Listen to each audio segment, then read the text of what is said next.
trying something a little bit different today. I've spent the evening tidying the house. I'm not ready for a video, but I just decided I'd turn on the camera and I'm gonna combine 3 types of video I've been requested an awful lot. I love ASMR. You guys seem to love ASMR. If you think that I sound mental, this is what ASMR means here on the screen. It's something that a lot of people watch on YouTube to help them go to sleep. Another request that I get an awful lot is to talk a little bit about the law of attraction, which is something that I try to live by and has helped me an awful lot, with a bunch of different shite. And the final request has been to read on camera a little bit of my book, which is called Fully Functioning Human, Almost Living in an Online Offline World. And there's a whole chapter in here all about it, so I'm just going to read this. Hopefully this makes some of you feel calm and a little bit more optimistic about life.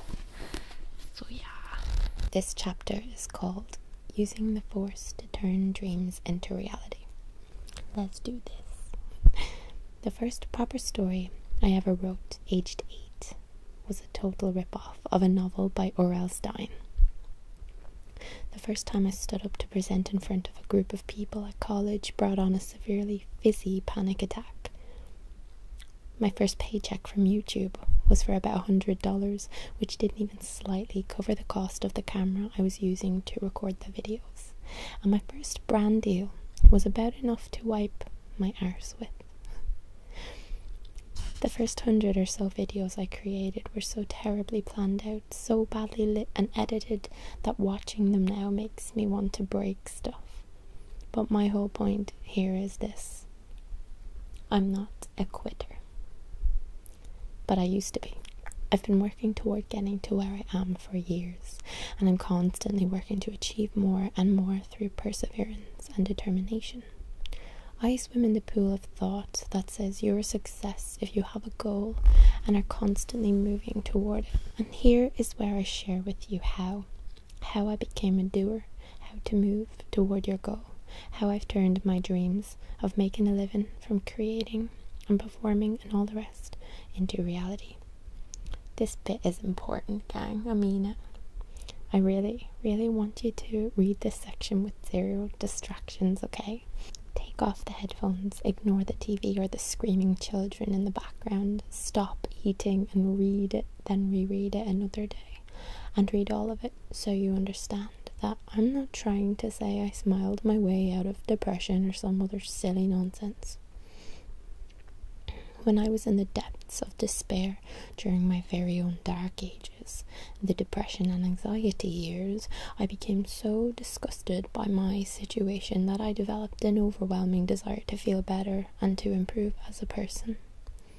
I don't know where this desire came from, but one day I just decided I was going to get through all this mud, and then something I'd later discover to be very important happened 3 times over. My mummy and 2 of my aunties all gave me the same book on different days within weeks of one another. So random and unexpected. I've always been a bookworm. They also knew I'd stopped reading as I wasn't finding joy in, well, anything. So I was like, what? It was a seemingly cheesy, admittedly flawed self-help book called The Secret, which explores the age-old law of attraction, the power of positive thought and feelings in a very straightforward and accessible way.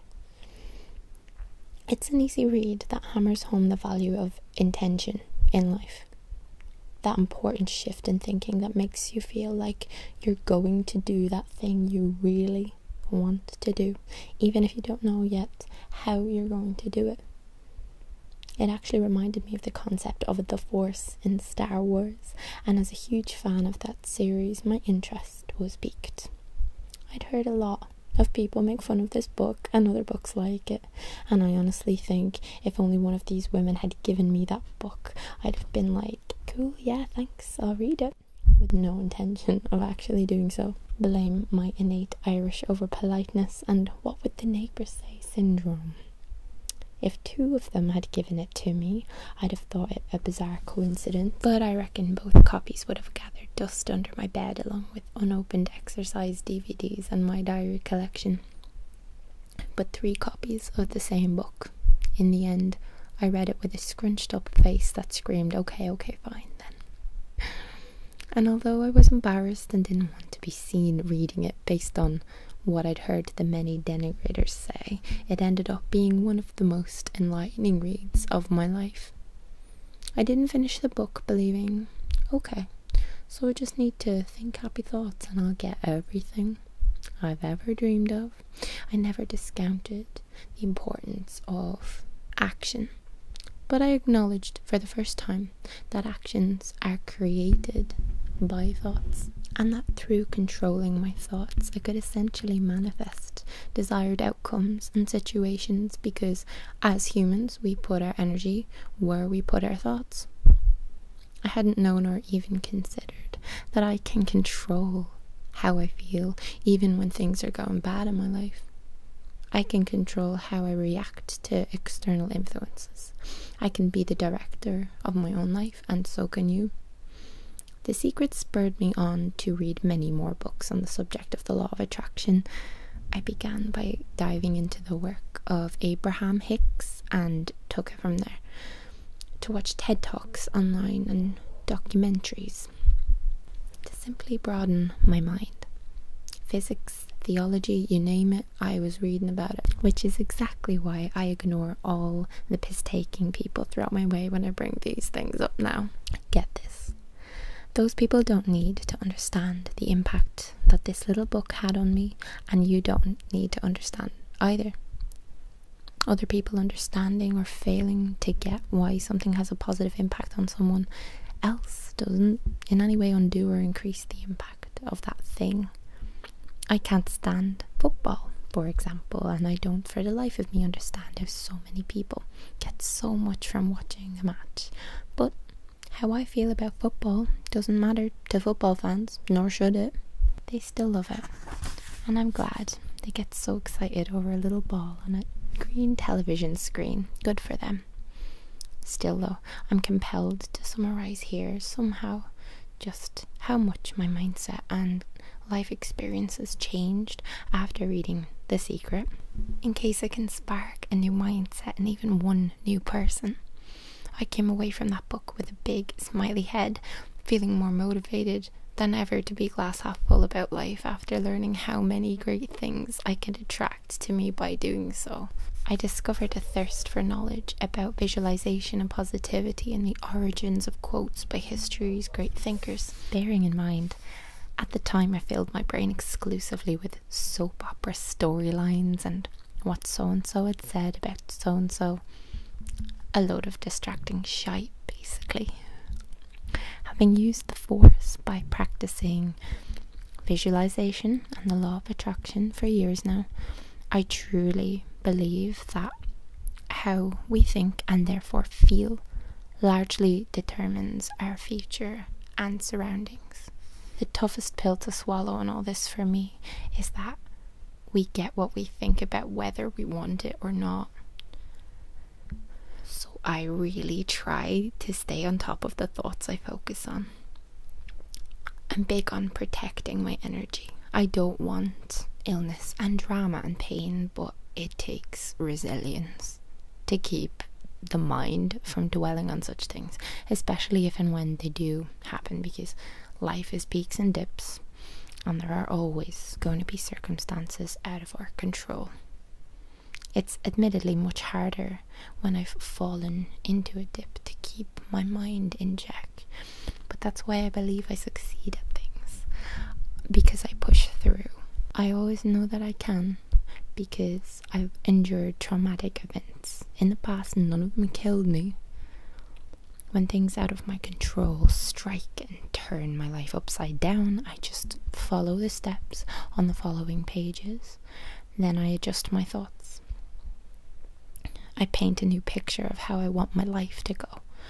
I remember I'm not helpless. I still struggle with this from time to time, but hey, I'm still a 20-something baby child. Here are a few ways that I stay positive in the face of illness and death and global destruction and all of the horrible things out of my control. Number 1, I dig deep. I remind myself daily that firstly, I'm like a grain of sand on a never-ending stretch of beach, and secondly, a beach wouldn't be a beach at all without every single grain of sand on it. What I'm getting at here, me and my stupidly elaborate analogies, is that I don't control everything that happens in the world, or even in the little bit of world enveloping me. The universe is massive and it's happening around me, but I'm part of it nevertheless. People get sick and die. Rainforests fall, animals are killed. I won't always be here. I breathe deep and I exhale any fears related to such things. Carrying around anxieties and worries won't stop these things from happening, but it will stop me from living my best life. Number 2, I live in the moment and I keep myself grounded. Even in the shitty moments, I allow feelings to run through me. I don't hang on to the past. I don't fret about things that haven't happened yet. I try not to anyway. When something bad happens, I feel it. I cry, I scream, I talk it out, because those sad, hurt and angry feelings always pass. When I'm in the throes of a truly happy moment, I'll sometimes remind myself of a dark time in my past just for a split second, like me trembling and crying with grief on my old bathroom floor, naked in the night, empty and alone. And I'll smile wider with the realization that I survived that. That's what we humans do. Life goes on. And some little exercises I do to ground myself. I'll touch and stare at a textured object in a quiet room. I'll lie with a sleepy animal, like a cat or a dog, those kitties, in silence and look into their eyes. Or I'll walk at night time with classical music playing in my headphones and gaze at the stars. Number 3 is I remember that it could be worse. It could always be worse. I count my blessings, literally. I scribble out lists of all the things I'm lucky to have, the things I should be grateful for, and I drench my world in the things I love. Anytime I lose someone to illness or when something terrible is happening, I escape into books and music and TV shows and long conversations with friends on walks through fields. Number 4, I give myself time to go through the motions after a shock or an upset. I let myself be sad, I grieve, I be angry. I don't repress feelings. That only leads to wallowing in them. It takes real effort to keep our brains swimming in warm, happy thoughts, and in the modern world we live in, it's more important than ever to take control of what media we consume and who we get close to, and so on. I don't mean to only surround yourself with yes people who'll tell you you're the best. Not at all. Constructive criticism needs to be distinguished from negativity. It's important, it builds you, it makes you tough against bad energy, and it conditions you for it, enabling you to deal with it. I've let go of trying to be perfect all the time, of expecting everyone to be nice to me. If I'm editing a YouTube video of me with fake tan streaks all over, or a big pimple on my top lip, or one in which I say something that I know not everyone will agree with, I'll still upload it even though I know people will slag me off or attack me in the comments. I anticipate bad energy. It's always going to come, but I welcome it. And I let that bad energy wash over me as though I'm standing under a heavy flow of water.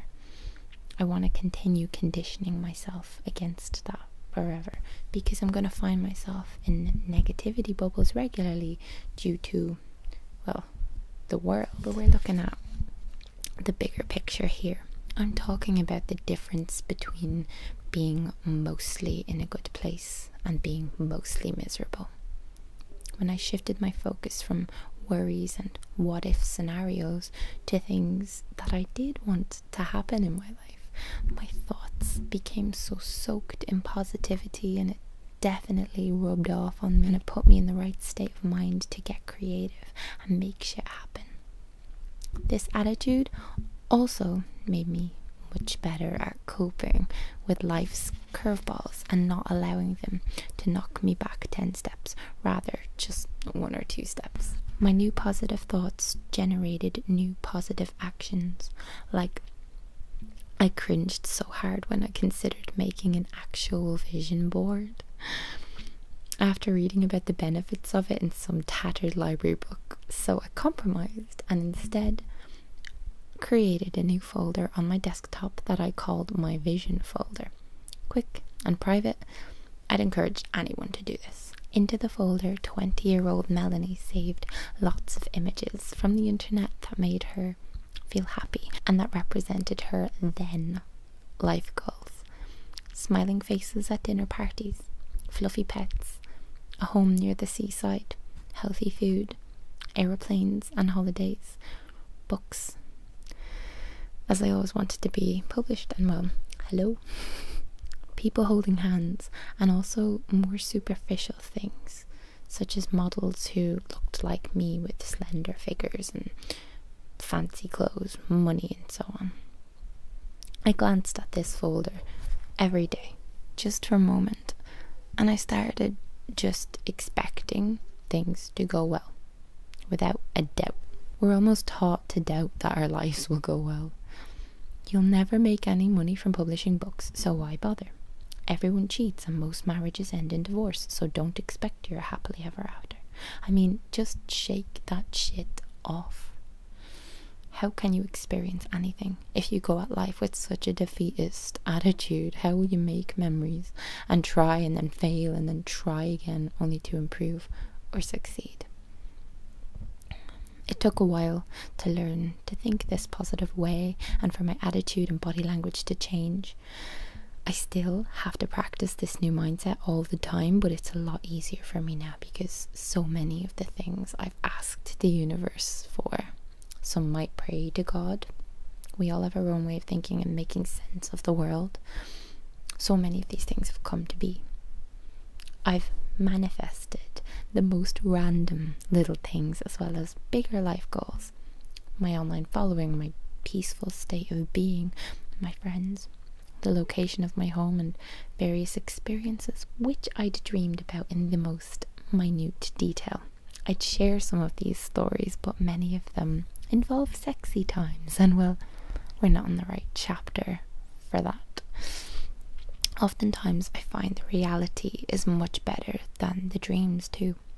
The manifestations always kick the arse of the thoughts and feelings that created them.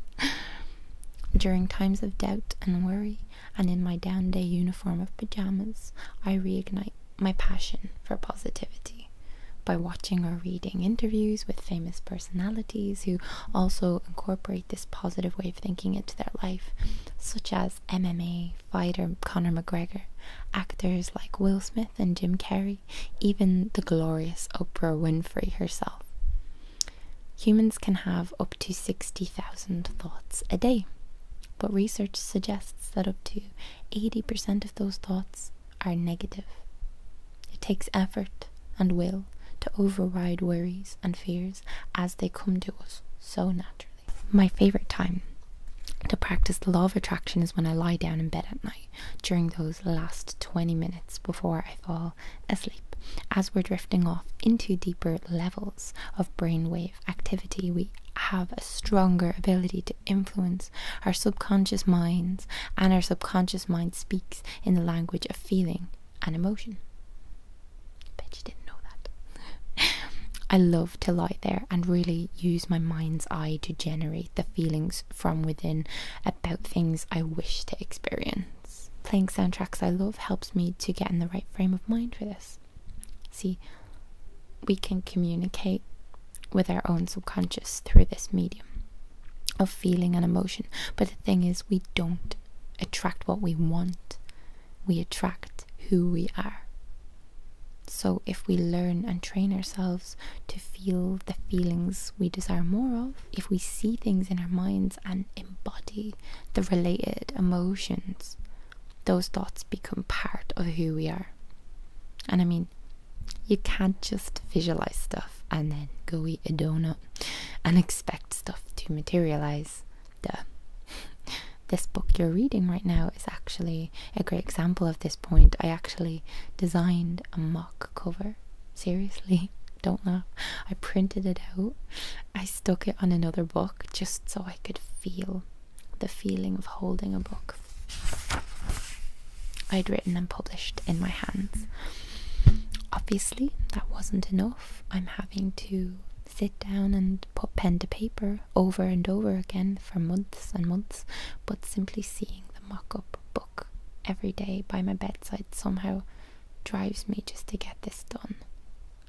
And it was key in pushing me through those tough months during 2016 when finishing this book felt impossible after a very messy and public breakup. I know that keeping positive images in my mind and visualizing things that make me happy, like great conversations with friends, getting to date certain people, or meeting my idols, or winning awards, and even random things that don't really matter to me but that do make my heart sing. Things like me wearing a fancy swishy dress, walking a red carpet, feeling accomplished and smiling.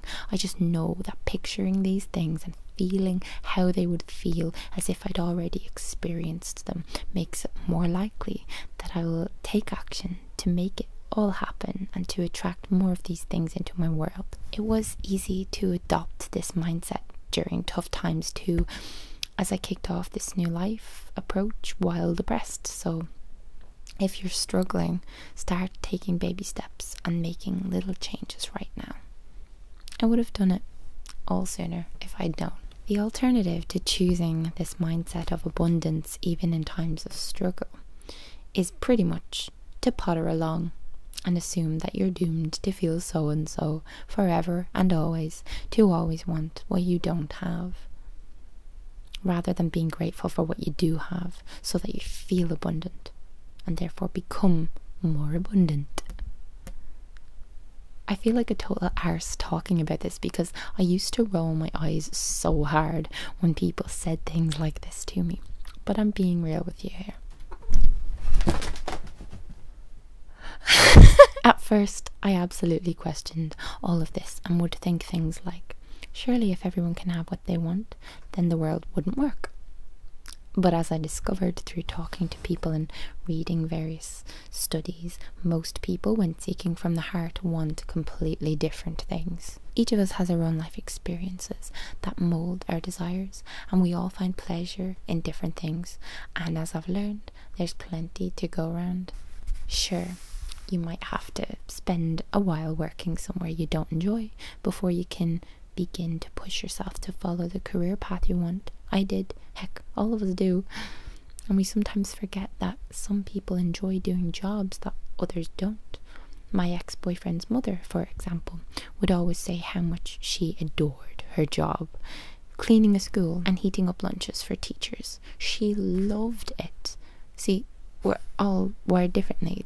This job wouldn't be for me, for example, in the same way that my job wouldn't be for her.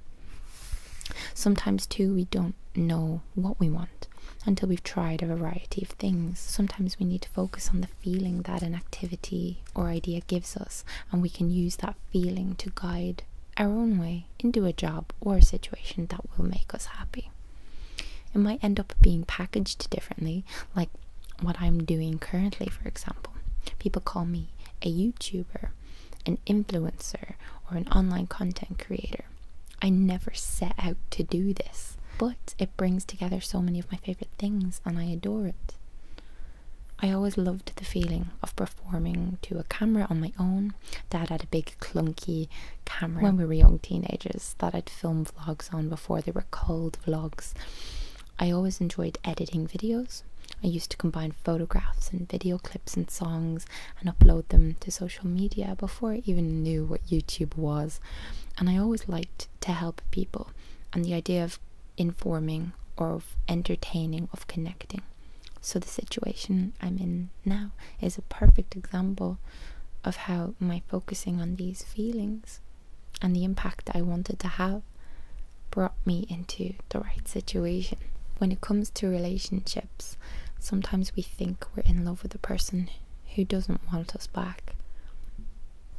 Raise his hand. But actually, we're missing how we felt with that person. So focus on the feelings you felt with them, the comfort, the safety, the cuddles, the laughter, the companionship. Focus on all that stuff and not on their face. Stop stalking their social media. Stop it now. And you'll attract another person into your world. I'm feeling indecisive right now on this one, as I'm loving singledom, and I also don't know if I want a husband or a wife. Damn bisexuality clouding up my law of attraction buzz. But I know precisely how I'll go about this when the time comes. Guys, it's funny reading this back because I've now got that person. I have them. I'm gonna marry his ass. Just say it. My point is, not everyone wants the same partner or the same wardrobe or likes the same food or has the same hobbies. This law of attraction applies to everyone, everywhere. Don't be swayed by what you think you want or by what everyone else wants. Learn what you want and focus your energy on that. Hold it in your mind all the time. Human nature means that not everyone is going to think this way. Not everyone will trust it or care to look into it or practice it. There are always dreamers and there are always doers, and there are always people who roll their eyes at dreamers and doers. I've been both. One of the main things that pushed me over the line to change how I live was an observation experienced through social media, through watching videos and following public profiles of a specific breed of people. I noticed that many of the happiest, most successful people I followed appeared to immerse themselves in good things. They'd share positive, happy posts, they'd celebrate their successes and the successes of others. Their pages were always filled with optimism and colour and jokes and powerful quotes. These people seemed to avoid adding fuel to the fire that is negativity. I'd rarely, if ever, see posts on their profiles complaining about things or status updates reflecting negative emotions. Instead of talking about war, they'd talk about peace. Instead of sharing articles about terrible things, they supported marvelous things through uplifting campaigns. As you'll have noticed, though, there are indeed a lot of people in the world who are drawn to negativity, who seemingly have no intention of changing their situation. People who like to drag others down for simply trying to ascend. I encourage you to do everything in your power to not be one of these people. I wanted to emulate the happy, positive, successful people who brought me fuzzy feelings through their online posts, so I do, and now I'm pretty happy doing things I never thought I'd do, with people I never thought I'd know, in a job I never knew I'd have, with money I never thought I'd earn, and things just keep improving all the time. Even when horrors come knocking that are out of my control, I'm more capable of coping. I've become resilient, elastic. I know how to bounce back now, and that's because I stopped planning against catastrophe and thinking about things I didn't want to happen, and my experience of life became so much easier. There are less thorns in the forest, and they don't cut as deep as they once did when I walk through it. I released repressed emotions, and I don't focus on eliminating problems now when I'm faced with them. Instead, I try to focus on creating something new. I used to think things like, I want to get rid of my acne or I want to lose weight, but as I experienced true trial and error by putting out there thoughts of I want, thoughts of acne, thoughts of weight, I kept attracting more of the same. I had to instead picture what I actually wanted over and over again all the time. Clear skin, clear skin, clear skin. Health, health, health. and so on. And these thoughts would spur me into action. When I think about myself a few years ago, lonely, sad, unhealthy, bitter, resentful, selfish, I don't even recognize that person. I'm constantly becoming the person I ultimately want to be. Please try all this out for the next month. But see, with this approach to life, there is no try. There is only do or do not. In trying, a person isn't really expecting it to work out, in which case it likely won't, because the right actions won't be taken. So, actually, just do it, okay? Simply replace the language of your thoughts and visualize more often, or daydream, as my dad likes to call it every time he spots me doing it. Do it while you go for walks or take baths, whenever suits you, and make a vision folder on your computer. Remind yourself daily about how grateful you are for the things you do have, and that the glass isn't half empty. You're the boss of your own brain. Perhaps you're currently cowering on a closet floor in that head of yours because you've been overwhelmed. Well, it's time to stand up and take control. Get things in order. Think the right thoughts and turn them into all the lovely things. Like attracts like. So get attracting some bloody marvellous stuff, please. And enjoy the shite.